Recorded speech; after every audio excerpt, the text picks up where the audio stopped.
ಈಗ ರಾಮ ಮಂದಿರದ ಪ್ರಾಣ ಪ್ರತಿಷ್ಠಾನ ನಡೀತಿದೆ. ಅಲ್ಲಿ 4 ಜನ ಶಂಕರಾಚಾರ್ಯರು ಬರೋದಿಲ್ಲ ಅಂತ ಹೇಳ್ತಿದ್ದಾರೆ.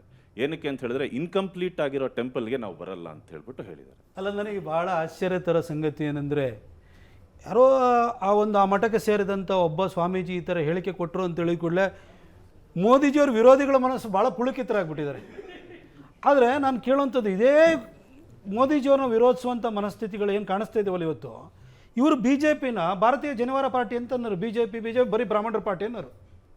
ಇವತ್ತು ಬ್ರಾಹ್ಮಣರ ಪಾರ್ಟಿನಲ್ಲಿ ಒಬ್ಬ ಕೆಳವರ್ಗಕ್ಕೆ ಸೇರಿದಂಥ ಗಾಣಿಗ ಸಮುದಾಯಕ್ಕೆ ಸೇರಿದಂತಹ ವ್ಯಕ್ತಿ ಬಂದು ಇಷ್ಟು ಒಳ್ಳೆಯ ಕೆಲಸ ಮಾಡಿ ಅವರೇ ಇವತ್ತು ರಾಮಲಲ್ಲನ ವಿಗ್ರಹದ ಪ್ರತಿಷ್ಠಾಪನೆ ಮತ್ತು ಪ್ರಾಣ ಪ್ರತಿಷ್ಠೆಯಲ್ಲಿ ಭಾಗಿಯಾಗ್ತಿದ್ದಾರೆ ಅಂತಂದರೆ, ಬಿ ಜೆ ಪಿ ಜನಿವಾರ ಪಾರ್ಟಿ ಅಲ್ಲ, ಇದು ಎಲ್ಲರ ಪಾರ್ಟಿ, ಸಮಸ್ತ ಹಿಂದೂಗಳಿಗೂ ಮತ್ತು ಎಲ್ಲ ಭಾರತೀಯರಿಗೂ ಸೇರಿದ ಪಾರ್ಟಿ. ಇಷ್ಟು ಬದಲಾವಣೆಯನ್ನು ಕಾಣಿಸ್ತಾ ಇದೆ ಅನ್ನೋದನ್ನು ನೋಡಿ ಖುಷಿ ಪಡೋದ್ಬಿಟ್ಟು ಯಾರೋ ಸ್ವಾಮಿಗಳು ಹೇಳಿದ್ದಾರೆ ಅಂತ ಹೇಳ್ಬಿಟ್ಟು ಇವತ್ತು ಸ್ವಾಮೀಜಿ ಬಗ್ಗೆ ಏನು ಆ ಮಠದ ಬಗ್ಗೆ ಇಷ್ಟೊಂದು ಪ್ರೀತಿ ಹುಟ್ಟುಬಿಡ್ತಾ ಹಾಗಾದ್ರೆ.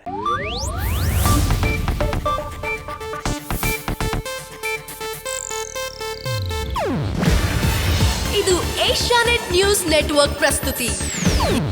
ನೀವು ನೋಡ್ತಿದ್ದೀರಾ ಏಷ್ಯಾನೆಟ್ ಸುವರ್ಣ ನ್ಯೂಸ್.